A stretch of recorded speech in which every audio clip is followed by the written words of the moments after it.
नमस्कार दर्शक मित्रों, बाइसेक स्टूडियो में आप सबનું स्वागत है। आज આપણે સિમેટ્રી વિષય ઉપર અધ્યયન કરીશું।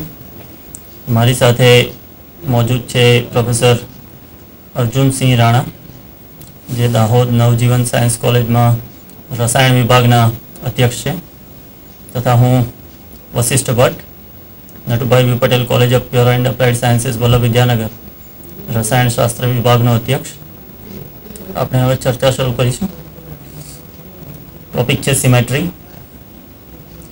आ टॉपिक ની અંડરમાં સૌપ્રથમ આપણે ઇન્ટ્રોડક્શન જોઈશું।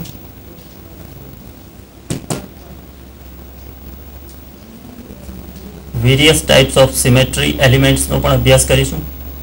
પોઈન્ટ ગ્રુપ્સનો અભ્યાસ કરીશું। Properties of point groups, how to determine the point group of A molecule અને રિપ્રેઝન્ટેશન્સ ઓફ ગ્રુપ્સ, આ વિશે પણ ભવિષ્યના લેક્ચર્સમાં અભ્યાસ કરીશું। અને આ અભ્યાસ કરવા માટે આપના માટે એક ઉત્તમ પુસ્તક છે, introductory quantum chemistry 4th addition AK Chandra, અને પેજીસ 289 થી 315 સુધીમાં કવર કરેલા ટોપિક્સ છે। સૌપ્રથમ રાણા સાહેબે હમણાં જ કહ્યું હતું તેમ મારી સાથે અંગત વાર્તાલાપમાં એમણે એક વાક્ય ઉચ્ચાર્યું હતું કે thing of beauty is joy four ever.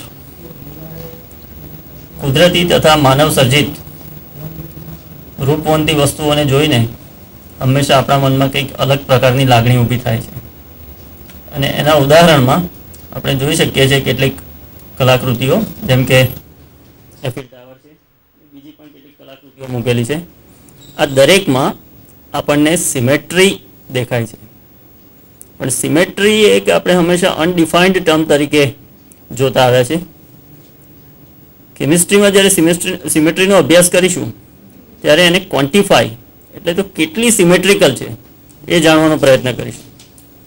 તો સૌ પહેલાં એ જાણવા માટે કેટલીક ટર્મિનોલોજી આપણે સમજવી પડશે। સિમેટ્રીમાં કેટલાક ઓપરેશન્સ ભણવાના આવતા હોય છે, તો સિમેટ્રી ઓપરેશન કોને કહેવાય એની ઉપર ચર્ચા કરીએ। An operation that does not cause any change of deformation in the object and the result of the operation is indistinguishable from the original is called symmetry operation। कोई पण ऑब्जेक्ट लईने any पर कोई पण प्रकारનું ऑपरेशन करिए, कोई पण प्रकारनी क्रिया करिए, तो एक क्रिया कर्या पछी जे आपणने रिजल्ट मळे छे ए अने ओरिजिनल ए बंने संपूर्णपणे इनडिस्टिंग्विशेबल रहता होय तो आ ऑपरेशन ने सिमेट्री ऑपरेशन कहेवामां आवे छे। अने केटलाक उदाहरण छे कि rotation of the object through a definite angle about some axis.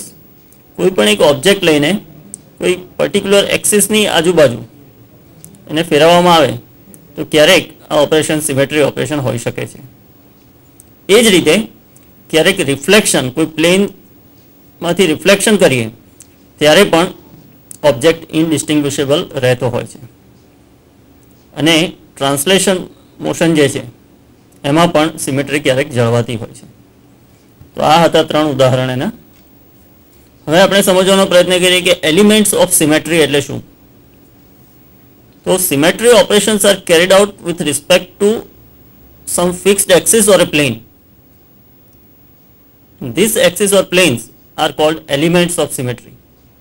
पहला सिमेट्री ऑपरेशन जोयुं, અને સિમેટ્રી ઓપરેશન જે એક્સિસ અથવા તો પ્લેનની આજુબાજુ કરવામાં આવે છે એને એલિમેન્ટ્સ ઓફ સિમેટ્રી કહેવાય છે। હવે સમજવાનો પ્રયત્ન કરીએ કે સિમેટ્રી એસ જ જોતા પ્યોર રસાયણશાસ્ત્રનો વિષય લાગતો નથી, પરંતુ સિમેટ્રી શા માટે કેમિસ્ટ માટે ઉપયોગી છે। તો અંડર ગ્રેજ્યુએટ લેવલે વધારે ડિટેલમાં ના જઈ શકાય, પરંતુ આમાંથી કેટલીક ટર્મિનોલોજી આપ જાણો છો તો એના વિશે ઉપર છેલ્લે એક વાત કરીએ। To understand what orbitals are used in bonding. ઓર્બિટલ્સની સિમેટ્રી જાણવાથી જ એ ઓર્બિટલ બોન્ડિંગ માટે ઉપયોગમાં લઈ શકાય એમ છે કે નહીં તે નક્કી થઈ શકે છે। ત્યાર પછી આપણે IR અને UV વિઝિબલ સ્પેક્ટ્રાનો અભ્યાસ કરતા આવીએ છીએ, તો એ સ્પેક્ટ્રાનું ઇન્ટરપ્રિટેશન કરવા માટે સિમેટ્રીનો અભ્યાસ જરૂરી છે. અને ત્રીજું છે ઓપ્ટિકલ એક્ટિવિટી. તો પદાર્થની ઓપ્ટિકલ એક્ટિવિટી પ્રિડિક્ટ કરવા માટે પણ સિમેટ્રી ખૂબ જ ઉપયોગી બની રહે છે. હવે જોઈએ ટાઈપ્સ ઓફ સિમેટ્રી ઓપરેશન્સ. તો સૌથી પહેલું જે સિમેટ્રી ઓપરેશન છે એના માટે સિમ્બલ છે કેપિટલ E અને આને કહેવાય છે આઇડેન્ટિટી ઓપરેશન. આઇડેન્ટિટી ઓપરેશન એટલે નો ચેન્જ ઇન ધ ઓબ્જેક્ટ. ઓબ્જેક્ટને કશું જ ના કરો તો એને આઇડેન્ટિટી ઓપરેશન કહેવાય. અને આપણે જાણીએ છીએ કે ઓબ્જેક્ટને જો કશું જ ના કરીએ તો એવું ને એવું જ રહે. ઓરિજિનલ અને રિઝલ્ટન્ટ એ બંને ઇનડિસ્ટિંગ્વિશેબલ જ રહે. તો આની જરૂરત શું છે? આની જરૂરિયાત એ છે કે મેથેમેટિકલ કમ્પ્લીટનેસ માટે આ મેથેમેટિકલ રિક્વાયરમેન્ટ છે. અને બીજી વાત એ છે કે દુનિયાનો કોઈ પણ મોલિક્યુલ, કોઈ પણ પદાર્થ તમે લઈ આવો, ગમે તેટલો અનસિમેટ્રિકલ હોય પણ એની પાસે એટલીસ્ટ આ એક એલિમેન્ટ ઓફ સિમેટ્રી તો હોય છે જ. Every molecule has at least this symmetry operation. Second number છે CN. અને આ સિમ્બલ જે છે તે આપણે રોટેશન ઓપરેશન માટે યુઝ કરતા હોઈએ છીએ. અને N નંબર જે છે તે rotation by 360 by N degree about an એક્સિસથી નક્કી થતો હોય છે. એટલે માનો કે એક ઓબ્જેક્ટ છે તેને તમે કોઈ એક્સિસની આજુબાજુ રોટેશન કરો છો અને 360નું એટલે પૂરેપૂરું એની જગ્યાએ પાછું આવે ત્યાં સુધીમાં 4 વખત ઇનડિસ્ટિંગ્વિશેબલ ઓબ્જેક્ટ બનતો હોય તો તમે એને કહેશો કે N = 4. તો આ રીતે નક્કી કરવામાં આવે છે. અને આમાં સિમેટ્રી એલિમેન્ટ જે છે તે એક એક્સિસ છે. હવે એક્સિસની આજુબાજુ ફેરવવું તો બે રીતે ફેરવી શકાય છે. એક તો ક્લોકવાઇઝ એટલે ઘડિયાળના કાંટા પ્રમાણે, અને બીજું એન્ટી ક્લોકવાઇઝ. તો એના માટે સિમેટ્રીમાં CN અને C'N આવા બે સિમ્બલ બતાવવામાં આવે છે. હવે જ્યારે C1 કહીએ ત્યારે એનો મતલબ થાય છે કે 360 ડિગ્રીના રોટેશનમાં એક જ વખત ઓબ્જેક્ટ એવો ને એવો બન્યો અને તે પણ પૂરેપૂરું 360 ડિગ્રીનું રોટેશન કર્યા બાદ. તો આનો મતલબ છે કે C1 આઇડેન્ટિટી ઓપરેશન છે, જાણે કશું જ ના કર્યું એ પ્રમાણે થઈને ઊભું રહ્યું. હવે એક્સિસ ઓફ રોટેશન જે છે તે ઓબ્જેક્ટમાં એક કરતાં વધારે હોઈ શકે છે. તો એક એક્સિસને આપણે મુખ્ય એક્સિસ અથવા તો પ્રિન્સિપલ એક્સિસ તરીકે આઈડેન્ટિફાય કરવાની રહેશે. તો પ્રિન્સિપલ એક્સિસ કોને કહેવું? તો માનો કે આપણી પાસે એક્સિસ એક 180ના રોટેશન વાળી આવી તો એને C2 કહીશું, 90ના વાળી આવી તો C4 કહીશું.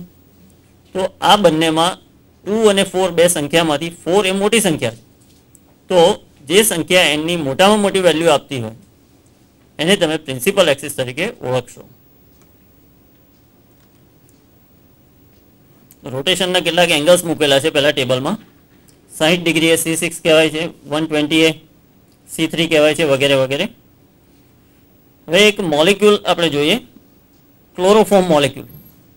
ક્લોરોફોર્મ મોલિક્યુલની સિમેટ્રીની એક્સિસ આઈડેન્ટિફાય કરવા માટે એને ઉપરથી જોવો જોઈએ. એને ઉપરથી જોઈએ તો H ઠેક ઉપર છે, એની નીચે C છે, એટલે Hની પાછળ C સંતાઈ ગયો હોવાથી આપણને દેખાશે નહીં, પણ 3 ક્લોરિન એ જાણે ટ્રાયપોડ સ્ટેન્ડના 3 પાયા હોય એ રીતે આપણને દેખાશે. અને આપણે જોઈએ કે એનું જો 360 ડિગ્રીનું રોટેશન કરીએ તો એ રોટેશન દરમિયાન 3 વખત આ ઓબ્જેક્ટ ઇનડિસ્ટિંગ્વિશેબલ બની શકે છે. તો એને C3 એક્સિસ ઓફ રોટેશન તરીકે ઓળખાય છે. ત્યારબાદ બીજું એક ઉદાહરણ લઈ શકીએ. એક ચક્ર જેવું બનાવેલું છે, એ છે ટોબેકો મોઝેક વાયરસ. એનું ક્રોસ સેક્શન લીધેલું છે, એની પ્રોટીન ડિસ્ક છે. તો આમ એસેજ જોવા જઈએ, ગણતરી કરવા જઈએ તો ખ્યાલ આવે કે લગભગ 17 વખત એકની એક ડિઝાઇન આમાં રિપીટ થાય છે એક સર્કલ પૂરું થાય ત્યારે.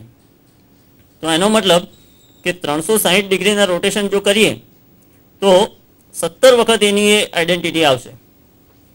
તો આ જે એક્સિસ છે એને C17 એક્સિસ તરીકે ઓળખવામાં આવશે.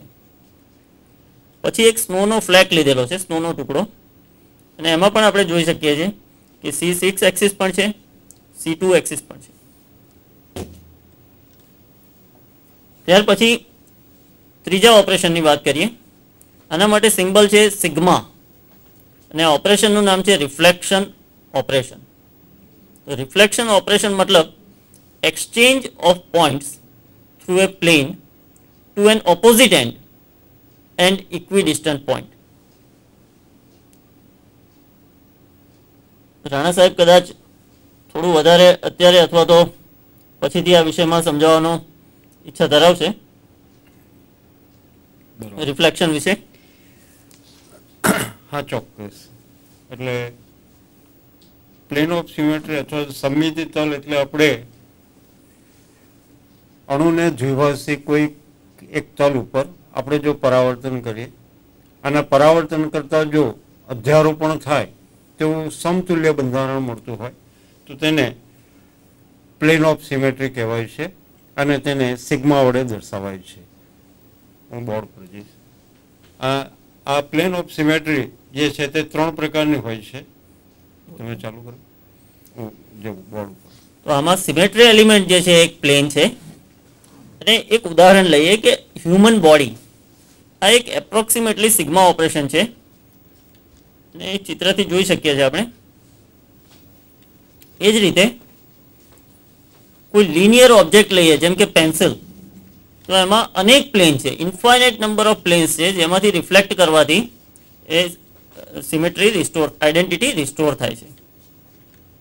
એવું એક વધુ એક્ઝામ્પલ લઈ શકાય કે આ જે સિગ્મા પ્લેન્સ છે એ 3 પ્રકારના હોય છે.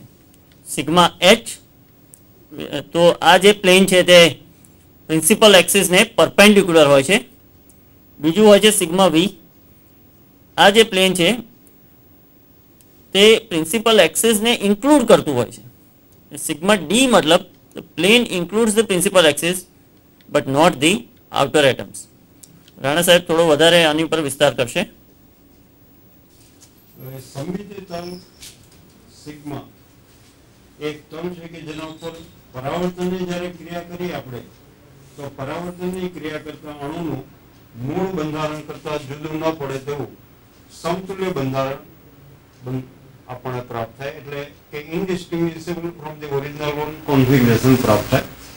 અણુને દ્વિભાષી ધારો કે કોઈ તલ છે, આ H2O મોલેક્યુલ આપણે લઈએ, આ H2O મોલેક્યુલ ને 2 સરખા ભાગ કરતી કોઈ એક તલ છે. આ તલ ઉપર આપણે પરાવર્તનની ક્રિયા કરીએ તો જ્યારે પરાવર્તનની ક્રિયા કરીએ છીએ ત્યારે આ અડધો ઓક્સિજન પરમાણુ જે છે તે પરાવર્તન પામી અને બીજી તરફ આવશે. બાકીનો અડધો અનશેડેડ ઓક્સિજન પરમાણુ જે છે તે પરાવર્તન પામીને એનો ઉપર જશે. એટલે HA પરમાણુ પરાવર્તન પામીને HB ઉપર પહોંચી જશે. HB પરમાણુ જે છે તે પરાવર્તન પામીને HA પરમાણુ ઉપર મળશે. એટલે અણુ પર આપણે એવા પ્રકારની પરાવર્તનની ક્રિયા કરી છે કે જેથી આ ક્રિયા કર્યા બાદ અણુનું આ મૂળ બંધારણ કરતા જુદું ન પડે તેવું સમતુલ્ય બંધારણ અથવા તો ઇક્વિવેલન્ટ કોન્ફિગરેશન જે છે તે પ્રાપ્ત થાય છે. આ સમમિતિ તલ સિગ્મા એ કુલ 3 પ્રકારની હોય છે. Vertical plane of symmetry sigma V તલ, બીજું હોરિઝોન્ટલ પ્લેન ઓફ સિમેટ્રી ક્ષૈતિજ આરસી તલ. એટલે પ્લેન ઓફ સિમેટ્રી સિગ્મા કુલ 3 પ્રકારની હોય છે. Vertical plane of symmetry sigma V plane, ક્ષૈતિજ આરસી તલ અથવા તો horizontal plane of symmetry sigma H અને વિકર્ણ આરસી તલ અથવા તો તેને સિગ્મા ડી તલ તરીકે જે છે તે ઓળખવામાં આવે છે. જે પ્લેન મુખ્ય ભ્રમણક CN Z ને સમાવતી હોય તેવી તલને વર્ટિકલ પ્લેન ઓફ સિમેટ્રી કહેવાય. જો કોઈ અણુ પાસે સિગ્મા વી તલ મળતી હોય તો આવી સિગ્મા વી તલની કુલ સંખ્યા મુખ્ય ભ્રમણકના n ક્રમ જેટલી જે છે તે બનશે. હોરિઝોન્ટલ પ્લેન ઓફ સિમેટ્રીને સિગ્મા XY તલ તરીકે પણ જે છે તે ઓળખી શકાય છે. મિત્રો, પ્રિન્સિપલ એક્સિસ ને હંમેશા z યામ ઉપર જે છે તે દર્શાવવામાં આવે છે. એટલે XY તલ એ મુખ્ય ભ્રમણક જે z યામ છે તેને હંમેશા કાટખૂણે જ રહેતી હોય છે અને તેથી સિગ્મા H તલ એટલે જ સિગ્મા XY પ્લેન જે છે તે બનશે. આ ક્ષૈતિજ આરસી તલ જે છે તે સ્પેશિયલ પોઈન્ટ ગ્રુપ સિવાયના અણુઓ પાસે હંમેશા એક જ જે છે તો હોય છે. વિકર્ણ આરસી તલ અથવા તો ડાયહેડ્રલ પ્લેન ઓફ સિમેટ્રી. આ વિકર્ણ આરસી તલ ડાયહેડ્રલ પ્લેન ઓફ સિમેટ્રી એ એક પ્રકારની સિગ્મા વી પ્લેન જ છે. એટલે કે સિગ્મા ડી તલ પણ મુખ્ય ભ્રમણક CNZ જે છે તેને સમાવતી તલ છે. બીજું સિગ્મા ડી તલ એ ઓછામાં ઓછા પરમાણુને સમાવતી તલ છે. અને ત્રીજું સિગ્મા ડી તલ બે C2 અક્ષ વડે બનેલા ખૂણાને દ્વિભાષી તલ જે છે તે બનતી હોય છે. એટલે આ રીતે પ્લેન ઓફ સિમેટ્રી સિગ્મા કુલ 3 પ્રકારની હોય છે. H2 મોલેક્યુલ જે છે આ H2 મોલેક્યુલ માં આપણે બે સિગ્મા વી પ્લેન જે છે તે મળશે. આ એક અણુ સિગ્મા વી YZ તલ અને આ જે છે તે સિગ્મા વી XZ તલ જે છે તે મળશે. સિગ્મા H તલ ટેટ્રાક્લોરોપ્લેટિનેટ અણુ જો આપણે લઈએ તો ટેટ્રાક્લોરોપ્લેટિનેટ અણુમાં આ આખા અણુને દ્વિભાષી જે તલ છે અણુ તલીય છે, પરિણામે આખા અણુને દ્વિભાષી જે તલ જે છે તેના ઉપર જો પરાવર્તનની આપણે ક્રિયા કરીએ તો મૂળ બંધારણ કરતા જુદું ન પડે તો સમતુલ્ય બંધારણ મળે છે. પરંતુ આ તલ મુખ્ય ભ્રમણક જે C4Z જે છે તેને કાટખૂણે રહે છે. તે કારણસર તેને સિગ્મા H તલ અથવા તો સિગ્મા XY તલ તરીકે જે છે તે ઓળખવામાં આવે છે. સિગ્મા ડી તલ એ એક પ્રકારની સિગ્મા વી તલ જ છે. એટલે કે તે પણ મુખ્ય ભ્રમણકને સમાવતી તલ છે. સિગ્મા ડી તલ ઓછામાં ઓછા પરમાણુને સમાવતી તલ છે. અને સિગ્મા ડી તલ એ બે C2 અક્ષ વડે બનેલો ખૂણો જે છે તેને દ્વિભાષી તલ છે. દાખલા તરીકે આપણે સ્ટ્રેગર ઇથેન લઈએ. સ્ટ્રેગર ઇથેન જે છે આ સ્ટ્રેગર ઇથેન પાસે અહીંયા આ જે છે તે C3 મુખ્ય ભ્રમણક છે. C3 proper axis of symmetry છે. C3Z આ પ્રધાન ભ્રમણક છે અથવા તો મુખ્ય ભ્રમણક છે. આ મુખ્ય ભ્રમણકને સમાવતી તલ એ આપણે જોઈએ તો ABC 1 2 3. ધારો કે કાર્બન Hb પરમાણુને સમાવતી એક તલ છે અને કાર્બન H1 પરમાણુને સમાવતી એટલે કે કાર્બન કાર્બન બંધ કાર્બન Hb અને કાર્બન H1 ને દ્વિભાષી જે તલ છે આના પર જો પરાવર્તન કરીએ તો અણુનું અધ્યારોપણ થાય તેવું સમતુલ્ય બંધારણ જે છે તે પ્રાપ્ત થાય છે. આથી આ તલ એ સિગ્મા તલ જે છે તે બનશે. આ તલ મુખ્ય ભ્રમણક C3Z ને સમાવે છે. વળી આ તલ એ બે C2 અક્ષ વડે બનેલો જે ખૂણો છે તેને પણ દ્વિભાજ્ય છે. માટે આ તલ એ સિગ્મા ડી તલ જે છે તે બને છે. મિત્રો અહીંયા આ સ્ટ્રેગર ઇથેન અણુનો આ સ્ટ્રેગર ઇથેન જે છે તે આપણે રાખેલો છે. આ સ્ટ્રેગર ઇથેનમાં આ જે છે તે C3 proper axis of symmetry જે છે તે બનશે. પણ C2 proper axis of symmetry જો નક્કી કરવી હોય